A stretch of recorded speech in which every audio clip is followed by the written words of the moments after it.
में खुद से बात करते हुए बोलती है, मैं यहाँ बहू बनकर आ तो गई, लेकिन मेरा सच यहाँ किसी को भी पता नहीं चलना चाहिए।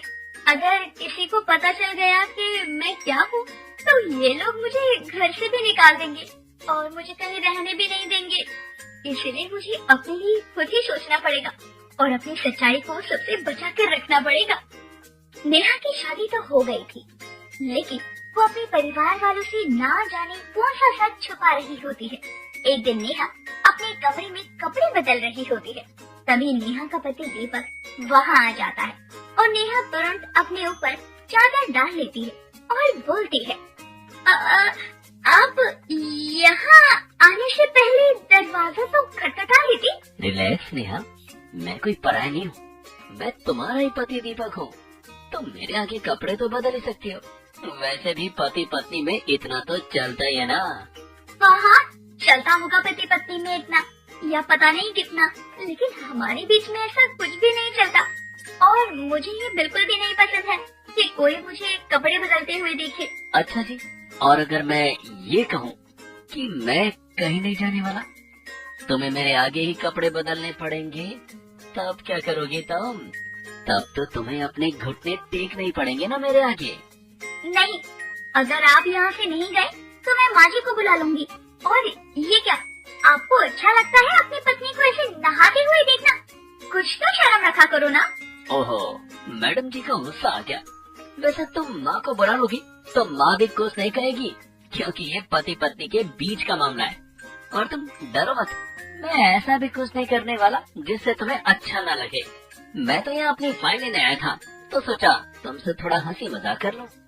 तुम आराम से कपड़े बदलो, मैं जाता हूँ। दीपक इतना बोलकर वहाँ से चला जाता है। शादी को कई दिन हो चुके थे, लेकिन अब तक नेहा और दीपक एक दूसरे के करीब नहीं आए थे। कुछ दिनों के बाद नेहा जब रसोई में काम कर रही होती है, तो वहाँ उसकी सास मालती आती है और वो नेहा से बोलती है, बहू सब ठीक तो चल रहा है ना? जी माँ जी, सब ठीक चल रहा है, बस खाना ऑलमोस्ट बन ही गया है, रोटी बना दूं, फिर थोड़ी देर में टेबल पर लगाती हूँ। बहू मैं खाने की बात नहीं कर रही हूँ, तेरे और दीपक के रिश्ते की बात कर रही हूँ। वो ठीक तो चल रहा है ना? जी जी माँ जी, ठीक चल रहा है, लेकिन आपने अचानक से ये क्यों पूछा? किसी ने कुछ कहा है क्या आपको? अरे किसी ने कुछ कहा ही नहीं, लेकिन एक पति पत्नी के बीच की बातें मैं दीपक से तो कर नहीं सकती ना।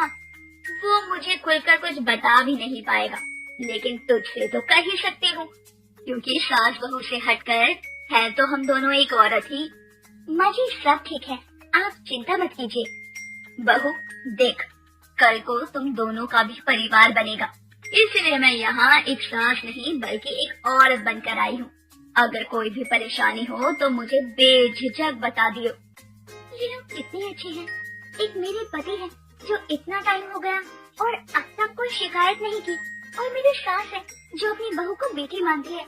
ऐसे परिवार को हर लड़की मांगती है कि उन्हें ऐसा परिवार मिले, और मुझ जैसे को ये परिवार बिन मांगे ही मिल गया। ससुराल में रहते रहते नेहा का सभी लोगों से लगाव होने लगता है। अब वो सबके दिल से सेवा कर रही थी, लेकिन मन ही मन नेहा को एक डर भी सता रहा था। एक बार नेहा सो रही होती है तो दीपक उसके करीब आ जाता है और उसे किस करने लगता है। नेहा की आंख खुल जाती है और वो दीपक को पीछे धक्का देती है। क्या हो नेहा, तुम ठीक तो हो ना? मैं तो बस हमारे रिश्ते को आगे बढ़ाना चाहता था, लेकिन तुम्हें क्या हो गया अचानक से?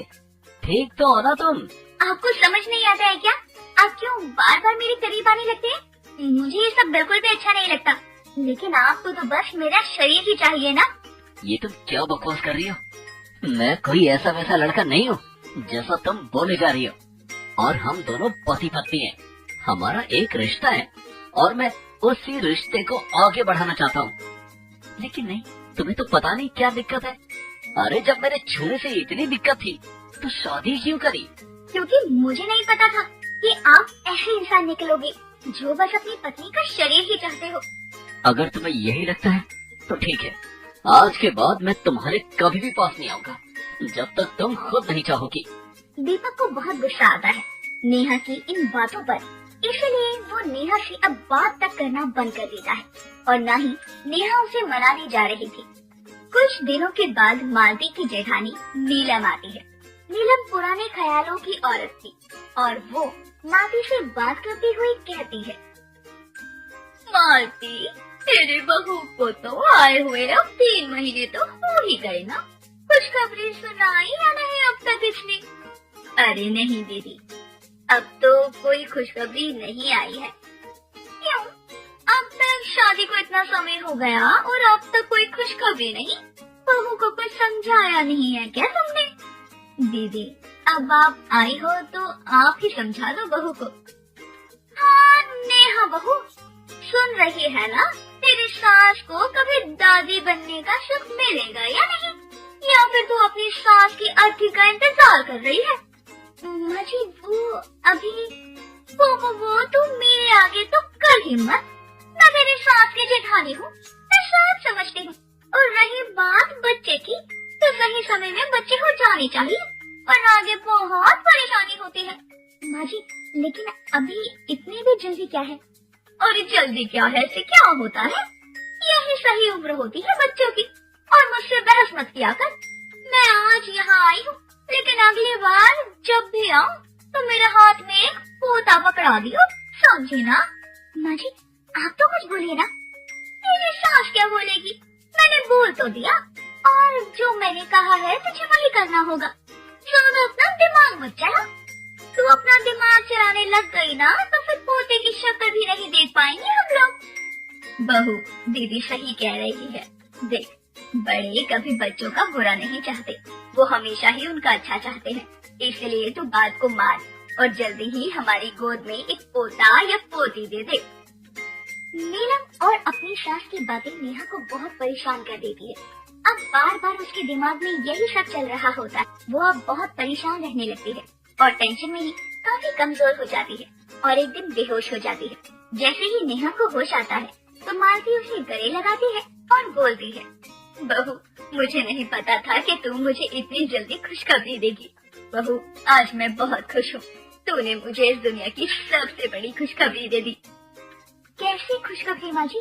मैंने तो कुछ भी नहीं किया। फिर आप ये कौन सी खुशखबरी की बातें कर रही हो? मुझे कुछ समझ नहीं आ रहा। मुझे पता है कि तुझे आज चक्कर क्यों आए। तो पेट से है तभी तो तुझे चक्कर आए। और देखना, मैं तेरा बहुत ध्यान रखूंगी, तेरी सारी जरूरतें पूरी करूंगी। माँ जी ऐसा कुछ नहीं है, आपको गलतफहमी हुई है। वो तो बस शायद मुझे कमजोरी की वजह से चक्कर आ गई होंगी। बहू, मुझे पता है कि तुझे शर्म आ रही होगी, लेकिन मुझसे क्या शर्माने वाली बात है ये? मैं तो तेरी सास ही हूँ। मालती बहुत खुश हो जाती है और नेहा की एक बात भी नहीं सुनती। लेकिन वहीं दूसरी तरफ नेहा बहुत परेशान हो जाती है और ये सब बात जब दीपक को पता चलती है तो वो बहुत गुस्सा हो जाता है और घर आते ही चिल्लाने लगता है। नेहा, नेहा क्या है ये? तुमने झूठ क्यों बोला? हमारे बीच जब कुछ हुआ ही नहीं तो तुम माँ कैसे बन सकती हो? क्या? बहू, दीपक क्या बोल रहा है? मुझे माफ कर दो, मुझसे बहुत बड़ी गलती हो गई। कैसी गलती? हमारे बीच कुछ इसीलिए नहीं हुआ क्योंकि मैं इस योग्य ही नहीं हूँ। मैं किन्नर हूँ। मैं आप लोगों को धोखा नहीं देना चाहती थी, लेकिन मुझे पढ़ना लिखना था, इसलिए मुझे ये सब झूठ बोलना पड़ा। नेहा, तुम्हें ये झूठ बोलने की क्या जरूरत थी? हमारे लिए किन्नर भी एक इंसान ही होते हैं। और हमें भी माफ कर दो, हमने तुम्हारी मर्जी बिना पूछे शादी कर दी। किन्नर बहू का सच सामने आता है, जिसके बाद दीपक उसकी पढ़ाई में पूरी मदद करता है और बाद में वो किसी अच्छी लड़की से शादी कर लेता है।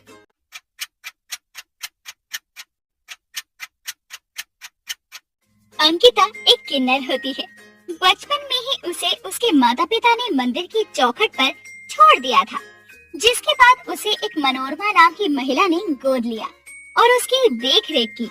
अब कुछ दिन पहले ही अचानक मनोरमा को दिल की बीमारी हो जाती है, जिस कारण उसे ऑपरेशन करना जरूरी हो जाता है। अंकिता बिटिया, मत कर इतना संघर्ष, कोई बात नहीं। अगर पैसे इकट्ठा नहीं हो रहे तो ठीक है, वैसे भी मेरा एक पैर तो पहले से ही कब्र में जा चुका है। मेरी उम्र भी तो हो चली है, ठीक होने के बाद भी मैं मरने ही वाली हूँ कुछ सालों में। नहीं माँ, ऐसा ना बोलो, आप मुझे छोड़कर कहीं नहीं जाने वाली हो। आपके कारण आज मैं यहाँ जिंदा हूँ, वरना बचपन में मंदिर की चौखट से कोई भी मुझे उठा ले जाता या चील कौवे मुझे जिंदा ही खा जाते। लेकिन आपके कारण आज मैं यहाँ सही सलामत हूँ। आपने मुझे किन्नर समुदाय के लोगों से दूर रखा, मुझे एक लड़की बनकर जीने के लिए जिंदगी दी। मैं आपकी जिंदगी बचाने के लिए हर हद पार कर बैठूंगी। अंकिता अपनी मनोरमा माई के लिए पैसे इकट्ठा करने के लिए कई सारी जगह पर काम ढूंढने लगती है, लेकिन उसे कहीं भी काम नहीं मिलता। फिर एक दिन उसे एक नाटक में काम करने का अवसर मिलता है, जिसमें उसे एक लड़का बनना होता है। वो उसके लिए राजी हो जाती है। गांव का सबसे बड़ा अमीर आदमी राजशेखर अपनी बेटी विद्या संग उस नाटक को देखता है, जिसके बाद विद्या को अंकिता को एक लड़के के रूप में देखकर वो उस वक्त ही उसे पसंद करने लगती है और वो नाटक के बाद अपने पापा को अंकिता के पास ले जाती है। हाँ पापा, यही है वो लड़का जिससे मैं प्यार कर बैठी हूँ। मुझे ये बहुत पसंद है। ओ लड़के, तू वैसे तो बड़ा ही अच्छा कलाकार है और दिखने में भी सही है। मेरी बेटी और तेरी जोड़ी जमेगी। करेगा मेरी बेटी से शादी? तुझे पैसों की कोई चिंता करने की जरूरत नहीं है, जितने चाहिए उतने मिलेंगे। लेकिन मेरी बेटी की खुशी, उसके लिए मैं कुछ भी करने के लिए तैयार हूँ। वो मैं दरअसल। तुम्हारा नाम क्या है? क्या करूँ? क्या भगवान जी भी यही चाहते हैं? हो? जी वो मेरा नाम अंकित है, मैं एक लड़का हूँ। अरे वो तो हम जानते हैं। चल अब शादी की तैयारियां शुरू कर देते हैं। मेरी बेटी की शादी होने जा रही है। राजशेखर बाकी खड़ूस पिता की तरह नहीं होता। अपनी बेटी की खुशी में ही उसकी खुशी होती है। वो विद्या की शादी अब अंकिता यानी अंकित से कराने जा रहा होता है। अंकिता मनोरमा को ये सारी बात बताती है। लेकिन अंकिता बिटिया, मेरे इलाज के पैसों के लिए तू इतना बड़ा नाटक मत कर बिटिया, ये सही नहीं है। तू मुसीबत में भी फंस सकती है। माई, बचपन से भी एक किन्नर होने के बावजूद एक लड़की बनकर जी रही हूँ। अब बस मुझे एक लड़का बनकर जीना होगा। मैं इस सब के लिए तैयार हूँ। अंकिता किन्नर अब एक लड़का बनकर यानी अंकित बनकर विद्या संग शादी करता है और शादी के बाद वो राजशेखर से कुछ पैसे मांगता है, जिसके बाद वो अपनी मनोरमा माई का इलाज करा लेता है और वो पूरी तरह ठीक हो जाती है। एक दिन अचानक से विद्या के घर पर उसका एक दोस्त आता है, जिसका नाम परम होता है। परम को देखकर अंकिता यानी अंकित का दिल तेज की धड़कने लगता है। अरे क्या बात है विद्या, जीजू मुबारक हो।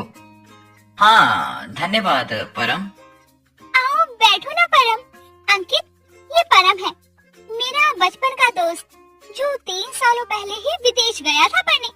अब इसकी पढ़ाई पूरी हो चुकी है। अरे वाह, ग्रेट, कॉन्ग्रेचुलेशन परम। विद्या मैं अभी आया। ओके अंकित। अंकिता जल्दी से अपने कमरे में जाती है और रोने लगती है। क्यों आए हो तुम वापस मेरी जिंदगी में? 3 साल पहले मुझे छोड़कर चले गए थे। तुम्हारे बाद में कितनी टूट चुकी थी। ये कैसा खेल खेल रही है मेरी किस्मत मेरे साथ? ये सब क्यों हो रहा है भगवान जी? मेरा पहला प्यार परम अब वापस आ चुका है मेरी जिंदगी में, और वो कोई और नहीं बल्कि विद्या का ही दोस्त है। ये कहाँ फंस कर रह गई हूँ मैं? तभी पीछे से आकर विद्या अंकित को पुकारती। अंकित क्या हुआ? तुम अचानक से रो क्यों रहे हो? ओह कुछ भी तो नहीं विद्या, क्या तुम भी? अच्छा ओके, मुझे लगा कि तुम रो रहे हो। ठीक है कोई बात नहीं, चलो पापा और परम तुम्हारा डाइनिंग टेबल पर वेट कर रहे हैं, खाना तैयार है। ठीक है विद्या, मैं अभी आया। विद्या को अंकित पर थोड़ा शक हो जाता है। बाद में सब एक साथ खाना खाते हैं। विद्या, राजशेखर अंकल, अब मेरी फैमिली तो उज्जैन गई है। वो सब 1 हफ्ते के बाद ही आने वाले हैं। तब तक मैं यहीं पर रहूंगा। आई होप आपको एतराज नहीं होगा इस बात से। एक लपड़ लगाऊंगा ना, सारी अकल ठिकाने आ जाएगी तेरी। अरे पगले, ये तेरा ही तो घर है, अपने ही घर में रहने की कोई अनुमति लेता है क्या? बेवकूफ कहीं का। हे भगवान, परम पूरे 1 हफ्ते यही रुकने वाला है। अब मैं कैसे रह पाऊंगी यहाँ पर? अगली रात जब अंकिता को नींद नहीं आती, तब वो बाहर हॉल एरिया में जाकर बैठती है और अपने आप से कहती है, ना जाने क्या होगा अब। क्या करूँ मैं? कब तक मैं विद्या को इस धोखे में रखूंगी कि मैं एक किन्नर हूँ, और इससे बड़ी बात, विद्या का पक्का दोस्त परम मेरा पहला प्यार है। क्या विद्या, इसका मतलब तुम एक किन्नर हो और आवाज बदलकर मेरे साथ बात करते हो? इतना बड़ा धोखा! नहीं विद्या, मैंने कुछ भी जानबूझकर नहीं किया है। मुझे मजबूरी में तुमसे शादी करनी पड़ी क्योंकि मेरी मनोरमा माई को दिल की बीमारी थी और उसके ऑपरेशन के लिए मुझे पैसे चाहिए थे। क्या? हाँ विद्या, और परम और तुम्हारा क्या रिश्ता है? मैं हमेशा से ही लड़की बनकर रही हूँ, किसी को नहीं पता था कि मैं किन्नर हूँ। ऐसे ही परम और मैं दोनों एक दूसरे से प्यार करते थे। वो मुझे बहुत चाहता था, मेरी जिंदगी का पहला प्यार था वो। और जब एक दिन उसे मैंने अपनी असलियत बताई, तब उसने मुझे छोड़ दिया और विदेश चला गया पढ़ाई करने। क्या? अंकिता बहुत रोती है और तभी विद्या उसे अपने गले से लगाती है। ये देखकर अंकिता हैरान रह जाती है। रो मत अंकिता, मैं हूँ तुम्हारे साथ। तुमने कुछ भी गलत नहीं किया है। तुमने जो कुछ भी किया है अपनी माई के लिए किया है, और अब देखना, मैं परम और तुम्हें एक करके ही रहूंगी।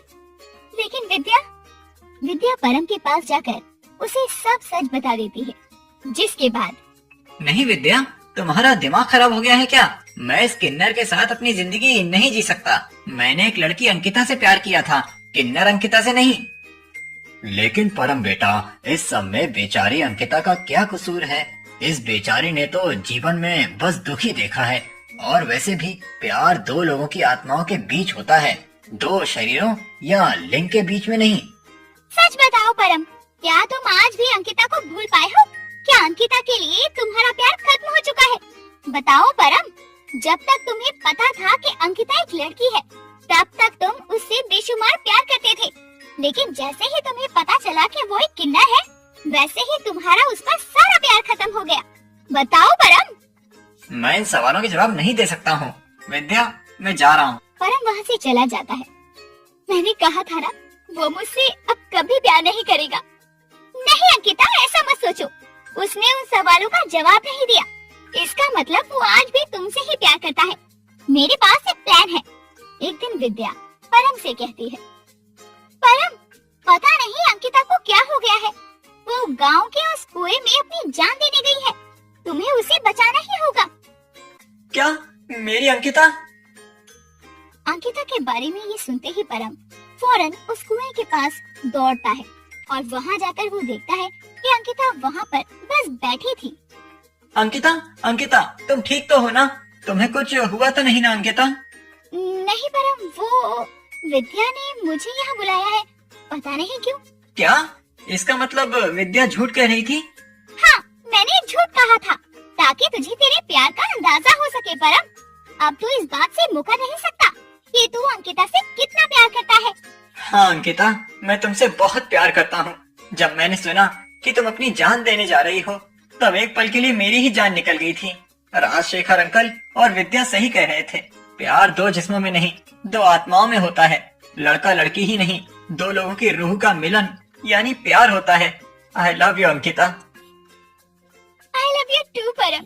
शुक्रिया विद्या, मैंने तुम्हें धोखा दिया अपनी माई के इलाज के लिए, लेकिन उसके बाद भी तुमने मेरी मदद की और मुझे मेरे पहले प्यार से मिलवा दिया। मैंने कुछ नहीं किया है अंकिता, ये सब तो ऊपर वाले ने किया है। तुम दोनों अब खुद